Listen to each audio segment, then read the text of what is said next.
Let these words sink in. LED lights are devastating to our health. Those aren't my words. Those are the words of our next guest, which I'll introduce here in a second. But think about how much our lives have changed over the last few decades.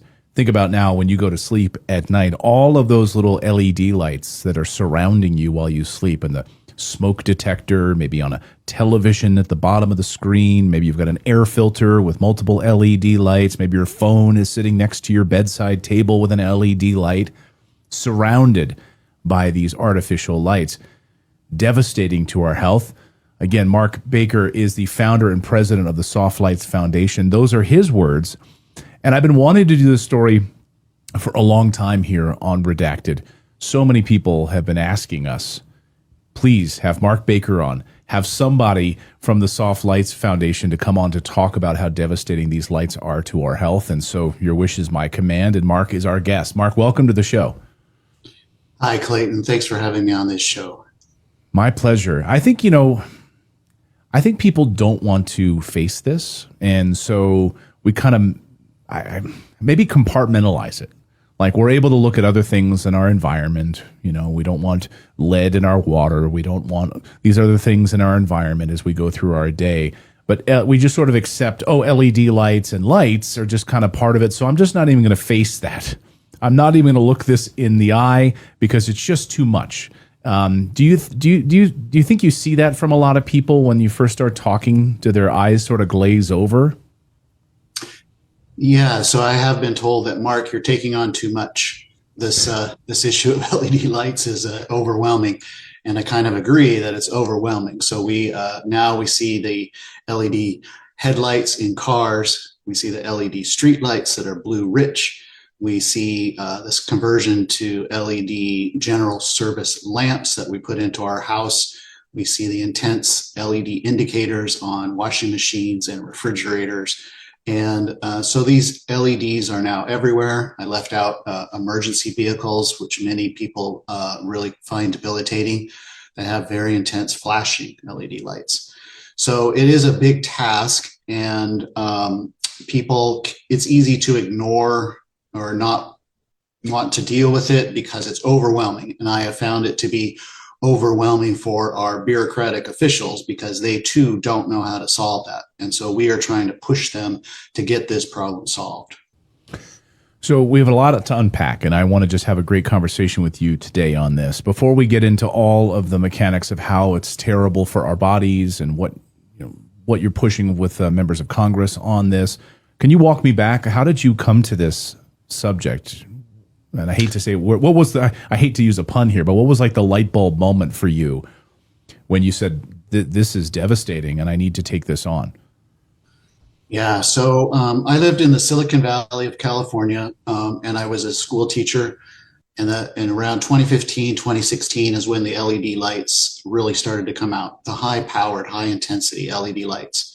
So I started to notice them on cars. The headlights became something really weird to me, blue, rich lights. They would capture my attention. They would make me agitated and angry. As a middle school math teacher, by the time I got to work, I was upset already because it was really affecting my psychological well-being.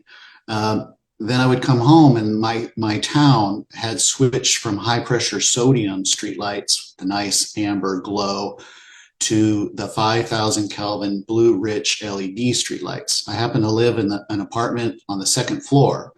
I came home, opened my door, and my apartment was flooded with this terrible light because it was at second floor level.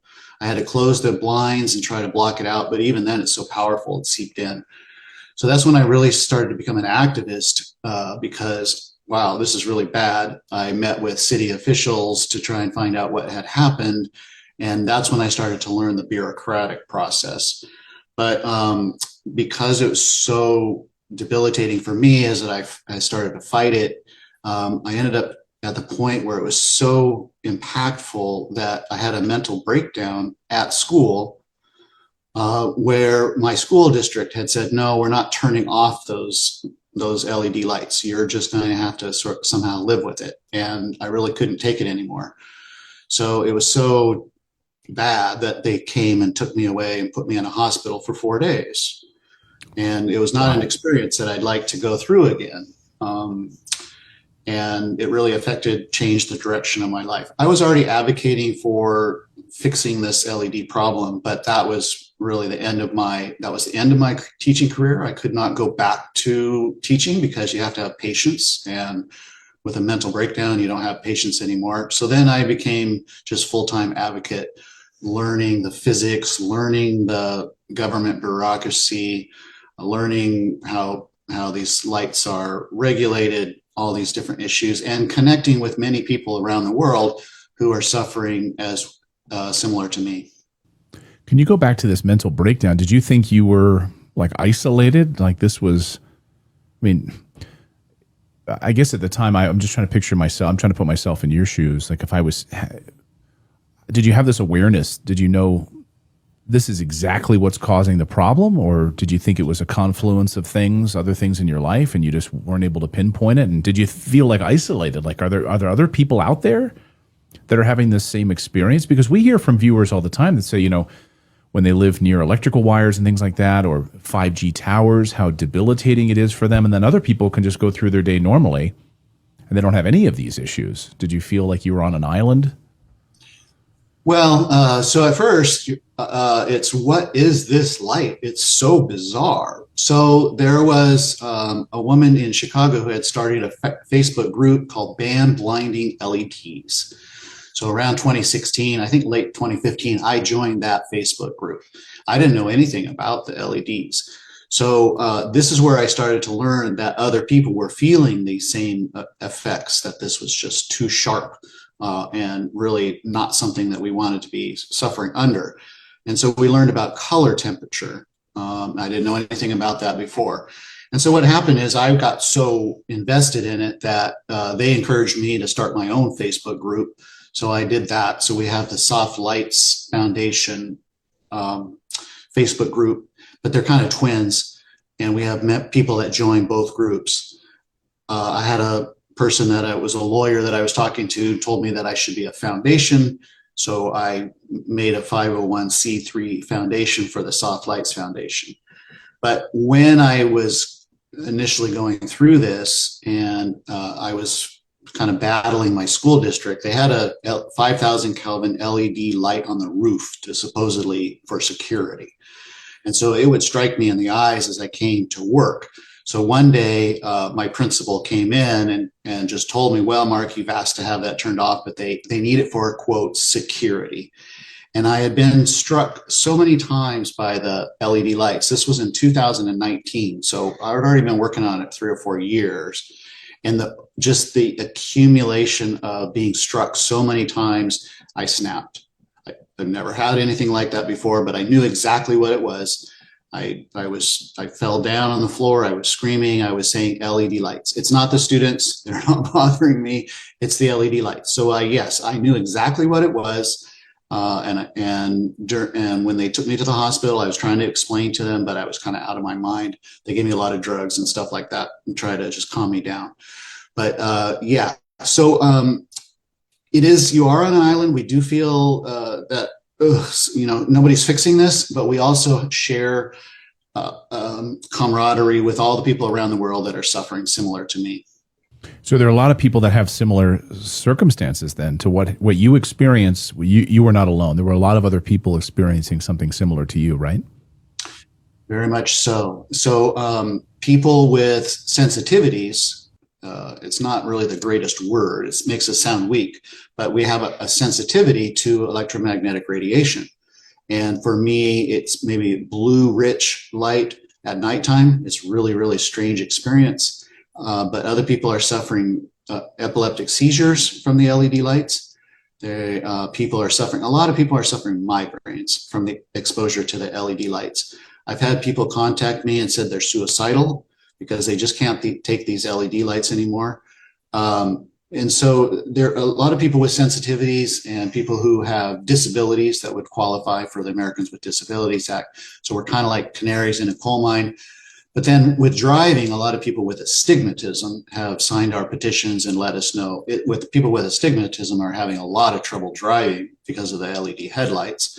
So there's a lot of conditions. And what I've learned is that people are very different. Everybody has different sensitivities. And there are certain people that can just go through life and they feel nothing.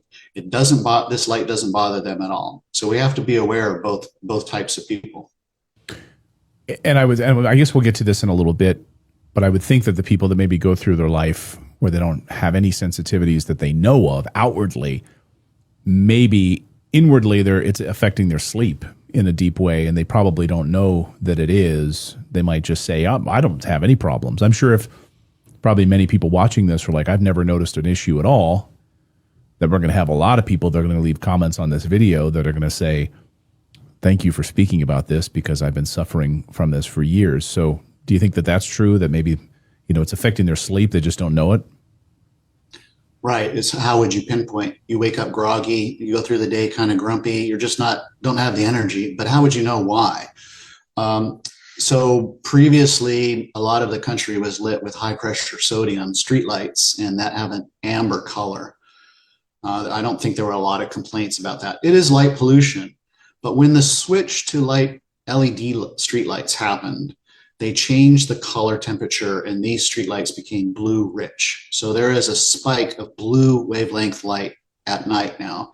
It produces high glare, and now that's coming into the windows of people. And we have thousands of complaints of the streetlights being too bright. And the cities switched to streetlights to save money, but ignored all health impacts. So scientists are now putting in their papers that this blue rich light is an environmental carcinogen. And typically people will get upset when they hear that something's carcinogenic. The government would act to try and reduce the harm from this. But in this case, they're ignoring the situation. But people are being exposed. Even tiny amounts of light, artificial light at night, are interfering with our circadian rhythms, interfering with our sleep. And it's a cellular process. That sleep is an important part of our lives. So when we go to sleep, when the sun sets, our melatonin hormone is suppressed, and then a repair process occurs. Cells that got damaged during the day are repaired or absorbed and killed so that we have a healthy system. When we're exposed to light at night, then this repair action is not occurring because the melatonin hasn't been suppressed, and that whole process is interfered with. So it's very important to get back to as close to natural night as we can. All right, so let's go into some of the mechanics here. But at first, I want to maybe you can just educate our audience. What are LEDs? So LED stands for light emitting diode. It is a solid state lighting, SSL. It's a circuitry. It requires some kind of a driver, electronics to make it happen. It's a flat, well, I guess they're inventing new things now, but I used to say it's a flat surface. And through the physics of that flat surface, these photons are emitted. It is not a burning element. So an incandescent light bulb burns. Yeah, it's a chemical process. This LEDs are an electronic process. So we consider this LED light like a digital process. It kind of comes out one photon at a time in different directions. It's not a sort of a smooth process. And because of the electronics, we might have digital flicker. You might have seen this in certain bad lighting, that the lights are flickering. That didn't occur as drastically. So with incandescents. So incandescents may have, if they're on household current, they may have a sine wave flicker at around 6%.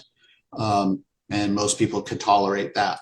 But LEDs can flicker on and off completely, on or off and on or off. And if the drivers are not done properly, and there are no regulations to make sure they are done properly, then it can flicker. And then because it's a flat surface, the light comes out in a beam. It's not all around, it's not spherical. And so it's directional. And the Department of Energy acknowledges this. Well, we've got to imagine that life is somehow different if we're under a spotlight.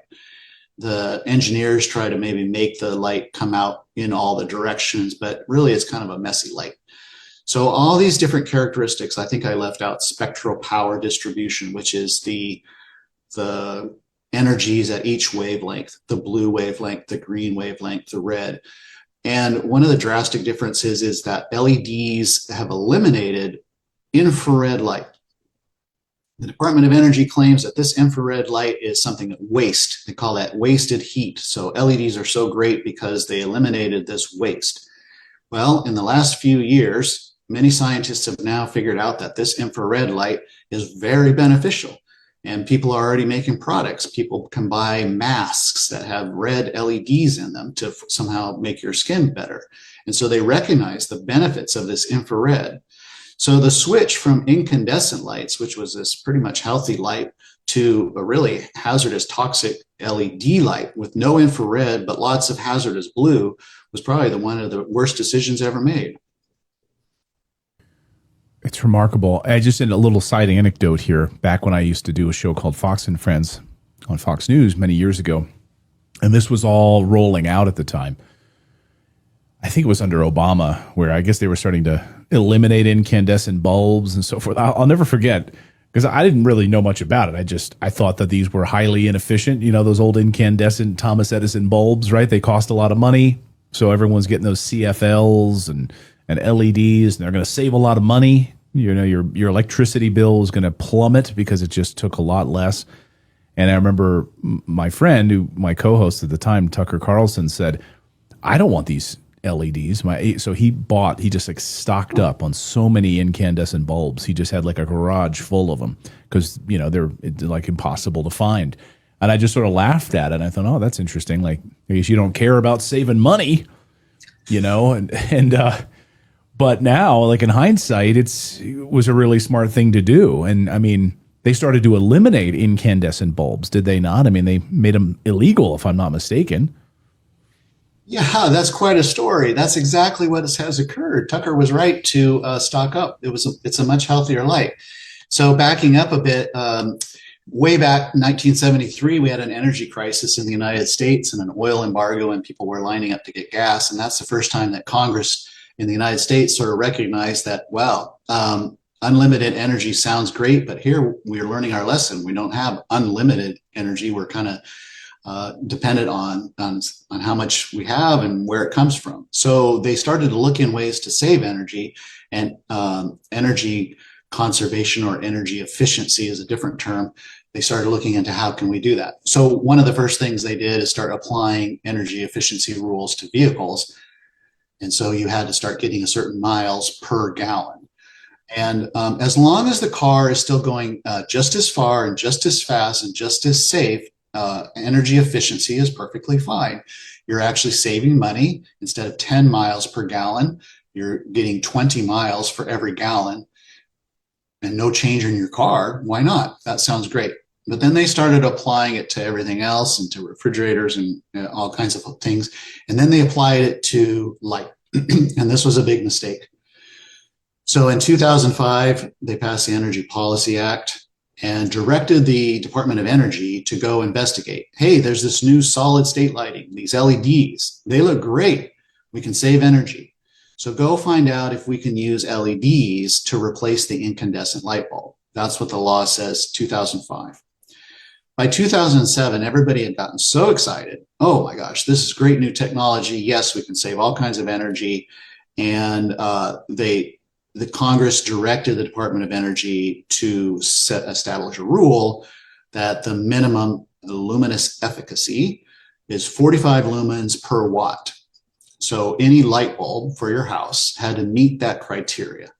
Incandescent light bulbs are around 10 lumens per watt. So incandescent light bulbs wouldn't meet that standard. So LEDs would.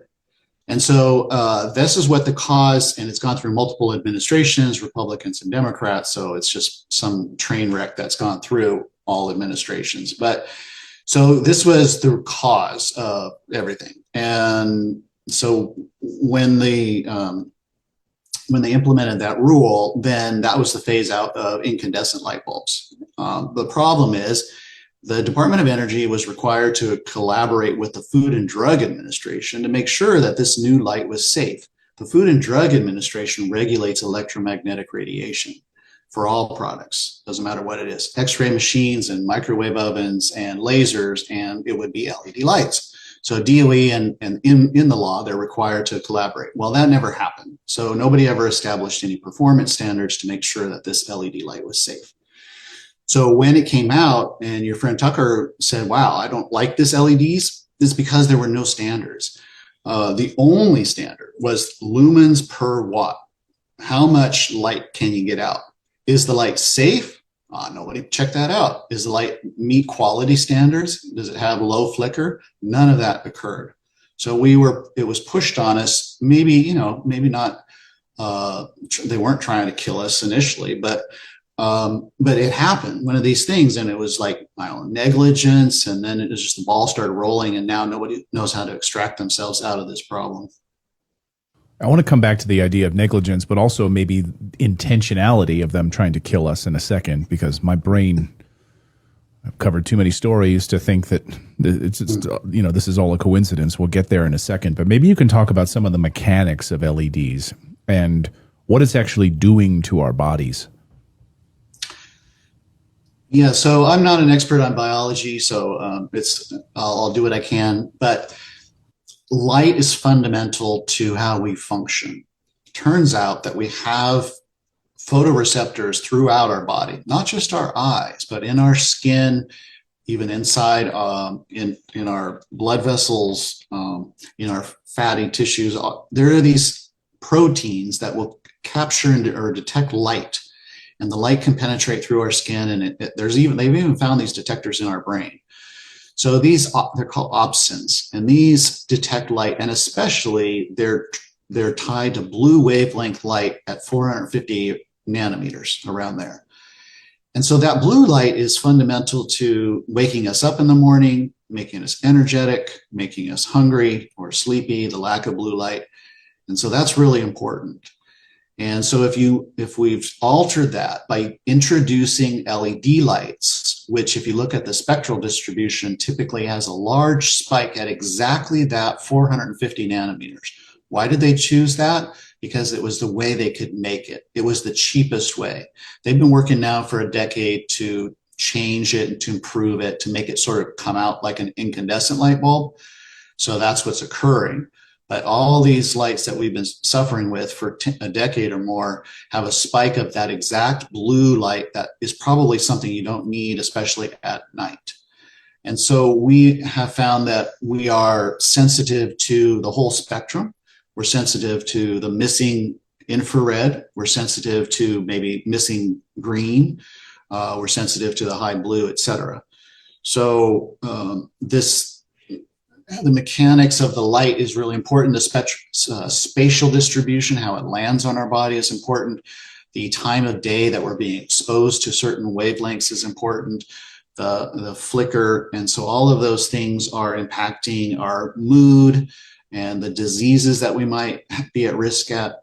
And all of it's important. So what we need is the most quality light that emulates the natural world as possible. And LEDs are about as far away from the natural light as you can get. So incandescents are closer to that, mimic more closely the natural world? Right. So if we look at the sun, it's something burning and it's far away, and that's really driven life on Earth here. And then we have maybe a campfire. It's got the warm colors, the reds and the yellows, and that's close to a sunset. So, but most people feel warmer and happier around this kind of reddish amber light. And then when Edison came out with the electric light, it had a coil, it's tungsten, it's a filament, it's burning, and it generates a natural type of light. And so it has the incandescent spectral distribution is very low blue, and then it ramps up to higher in the reds. And then most of it is this, what the Department of Energy called heat, wasted heat. But most of that incandescent light is this warmth. So those were all natural. Then came things like fluorescent light bulbs. I have found out that many people have suffered under fluorescence. I never cared for them, but they weren't devastating for me. But many students had suffered through school because it has a spiky spectral distribution and may have a flicker to it. So a lot of people, like students, are suffering in school because they had poor lighting. And then compact fluorescence came about, which I found to be okay as well. But a lot of people really, really didn't like compact fluorescence. And then the LEDs came out. So it's kind of this downward trend towards worse and worse light. You know, it's fascinating. You talk about the warmth of, like a campfire. No one feels bad sitting around a campfire. It's kind of interesting, right? And when people are out in the sun, their mood is lifted, right?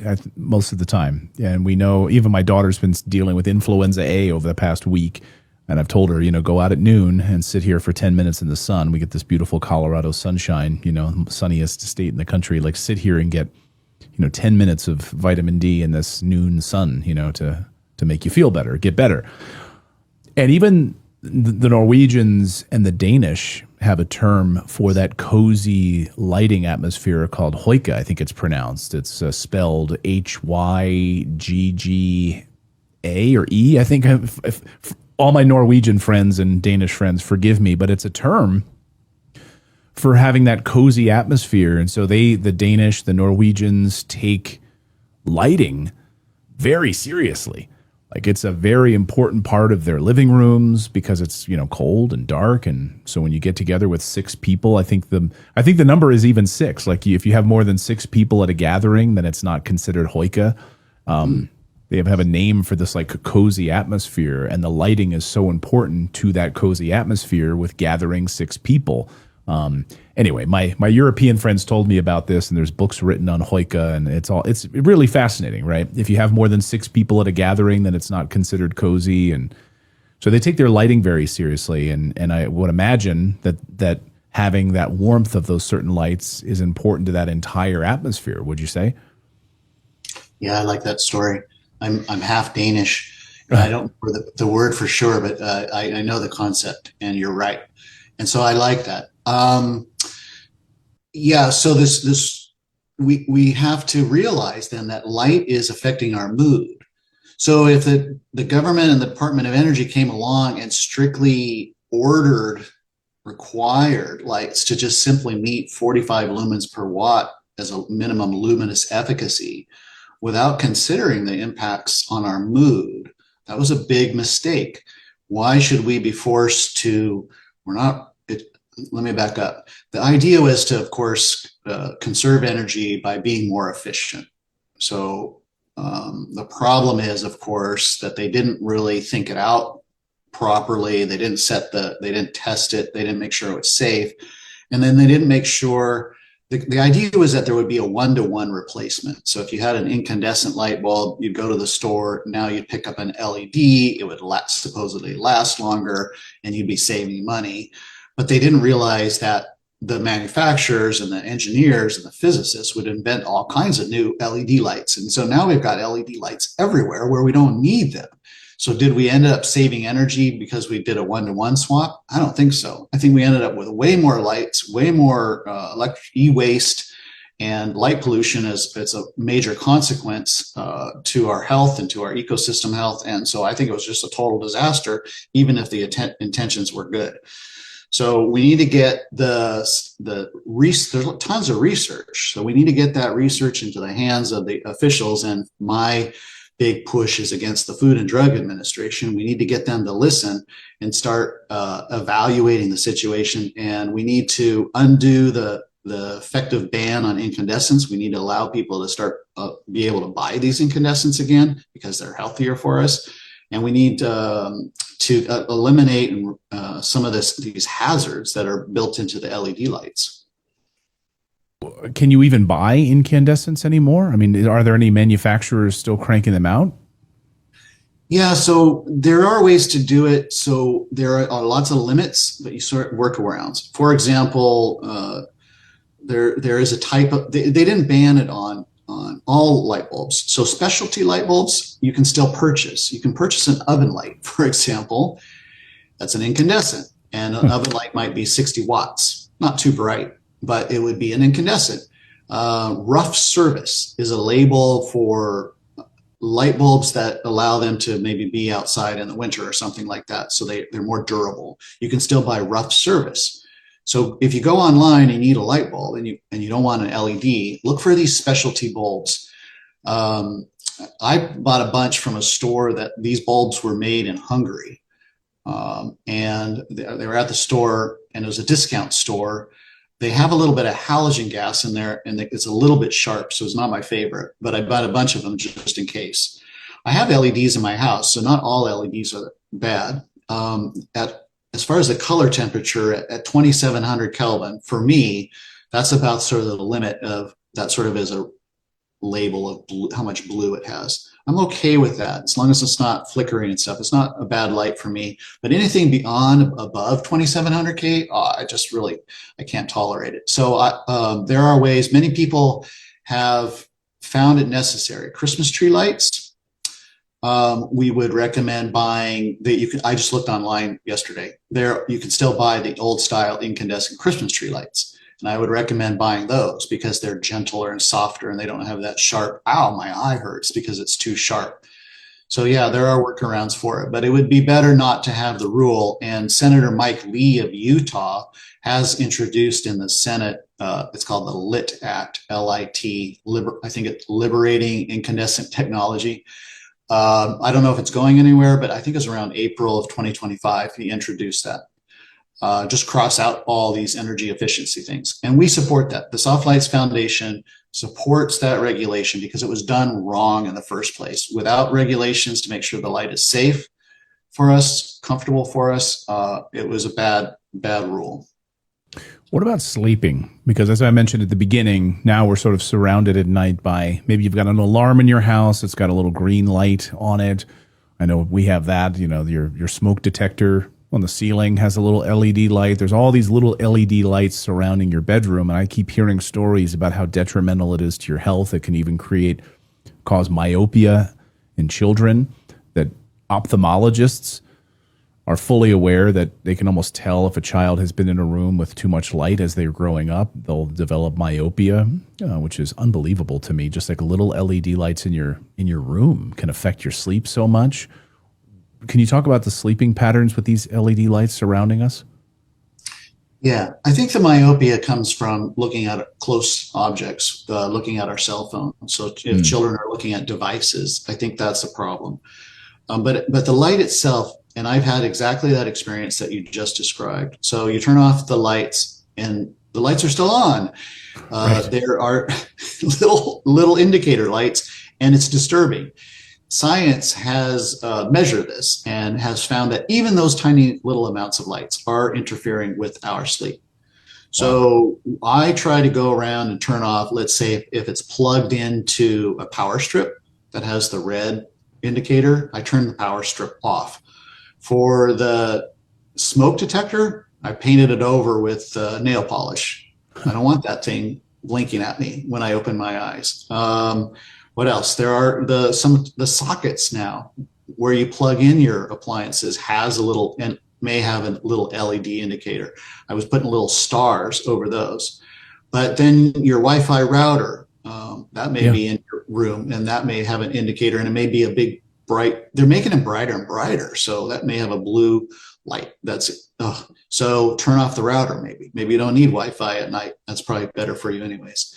So do everything you can to eliminate all those little sources, and you'll sleep better. But the problem is, systemically, you might have a street light outside your window. Now, what are you going to do? That's harder. So a lot of people will say, well, buy blackout curtains. Well, that's, you want the sunlight to come in the morning. Now you can't open the window for fresh air. That's kind of disastrous. So that would be something like, if you want to get it shielded or something, you contact a city manager at your city and say, hey, I want a shield around that. Try to demand an amber color instead of a blue rich light, see what they'll do. But they're very resistant, these cities. So that's hard. But throughout your own, whatever you can do within your own house, turn it all off, get the natural night as close as you can. And maybe you get a sleep mask or something like that. But it's important to be aware, because what's going on is that's interfering with the whole process, and you're more at risk of lots of different diseases if you're exposed to this artificial light. Diseases like cancer and diabetes and mood disorders. I was going to say, I mean, even with a sleep mask, though, right? As you pointed out earlier, your body is still receiving the light through the skin. So even if you've got a sleep mask on, that's only just kind of maybe tricking your brain a little bit, right? But otherwise, your skin is still absorbing this stuff. Very perceptive. That's exactly right. So it's just a sort of a surprise to everybody that, wait a second, I thought light was through the eyes. This whole skin thing is kind of new. Only how long ago was it? 20 years ago, the scientists discovered these other eye cells as well. So we have cone cells for color vision.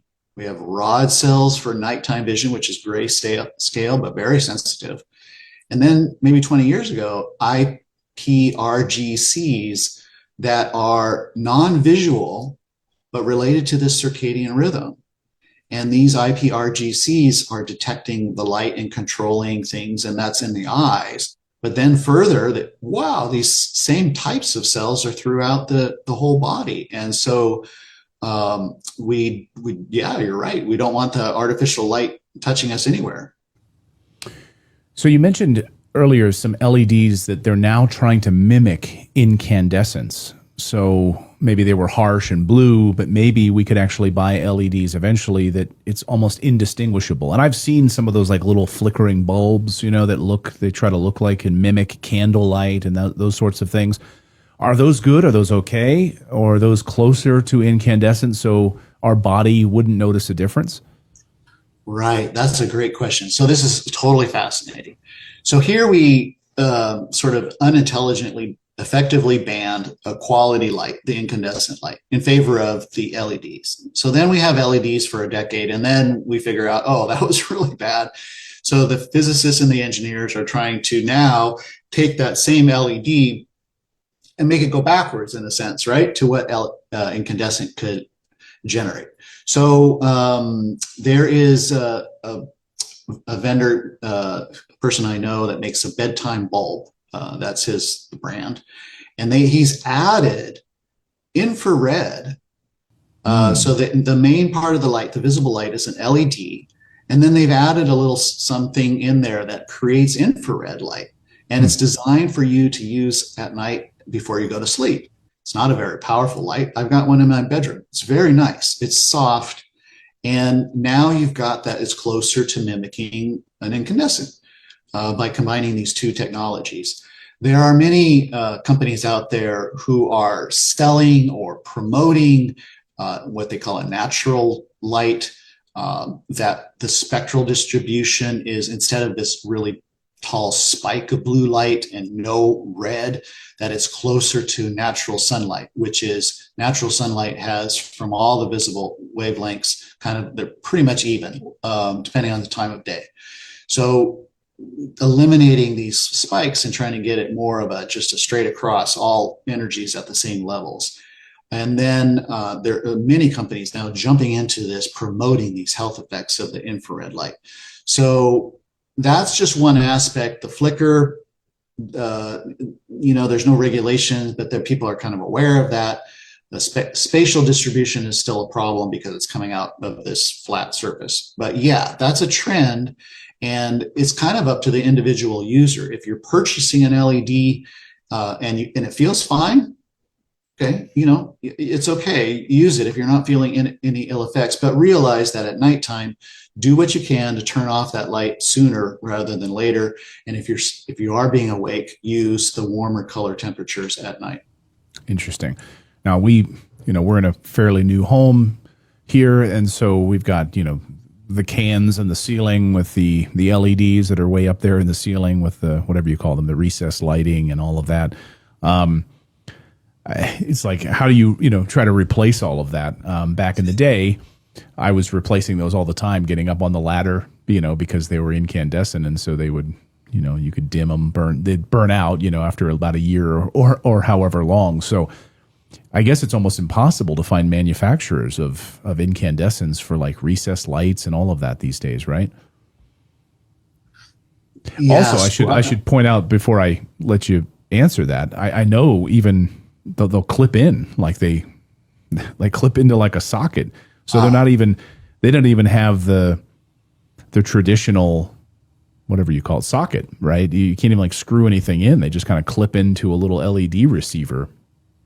And Yeah. you're sort of stuck with those now.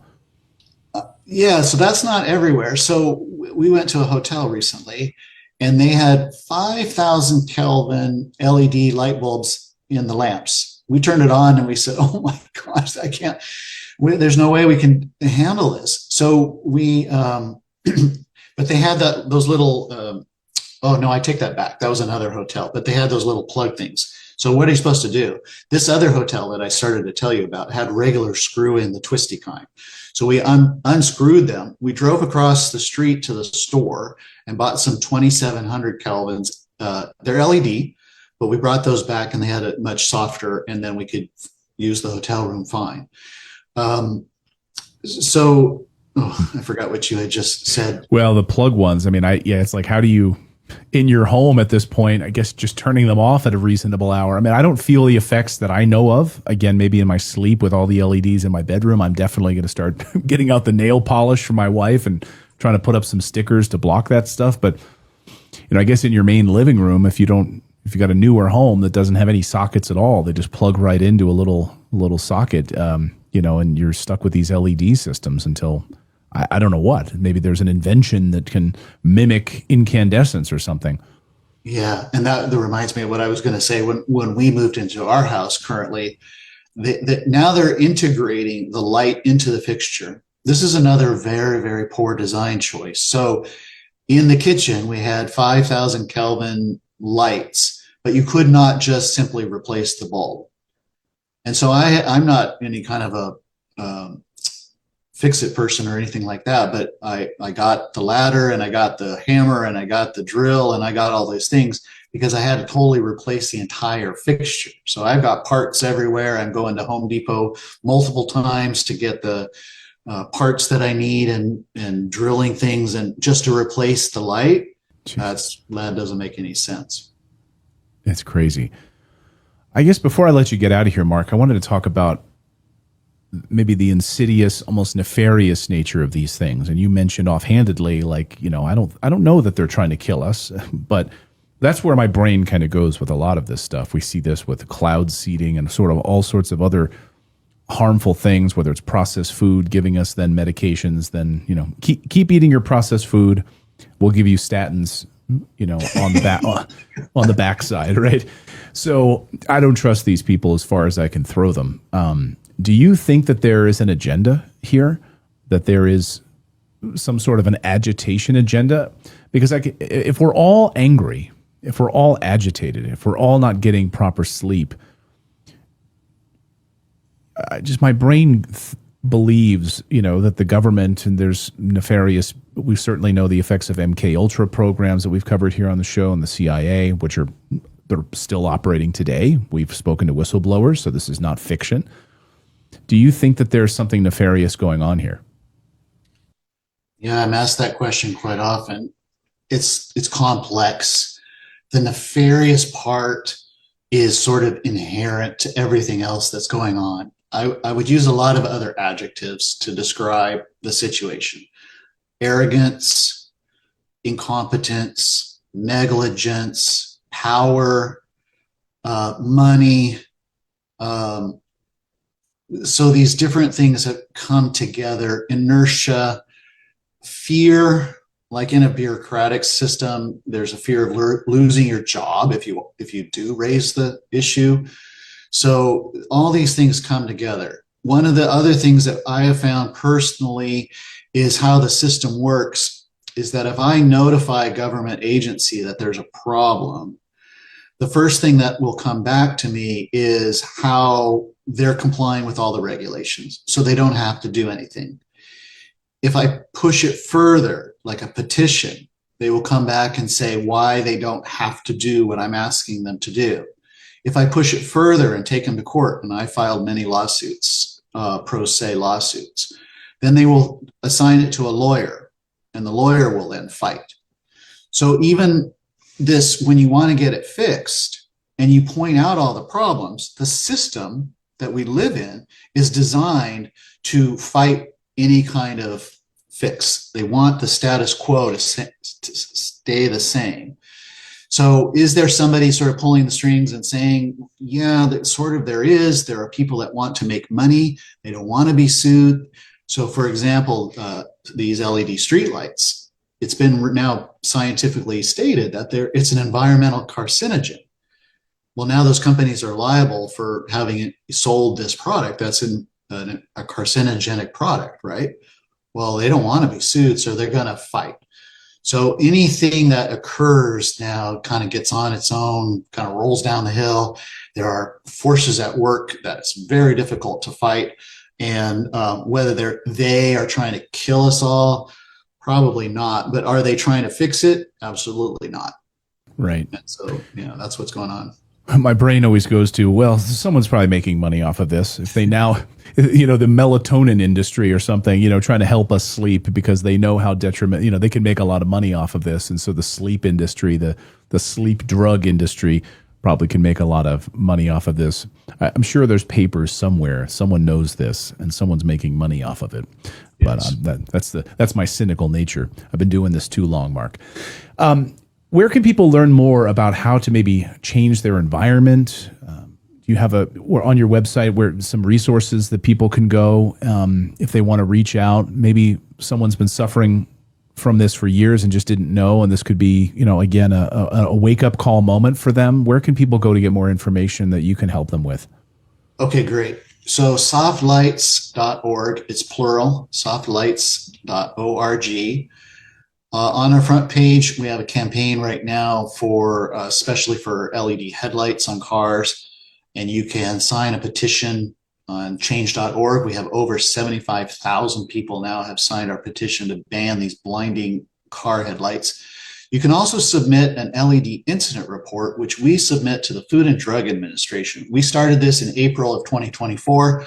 We now have over 400 incident reports. These are very important because it's public record that something's wrong. So any person listening to the show can fill out an LED incident report. It's simple. Just describe the impacts of the LEDs on your life.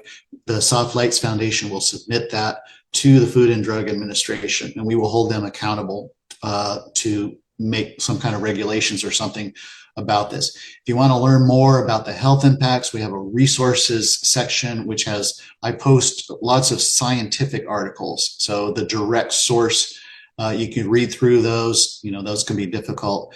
It's kind of a dense website currently. We're looking to redesign it, make it more accessible, but there's lots of information about the health impacts in different categories, your eyes, environmental health, and you can learn about sort of the history.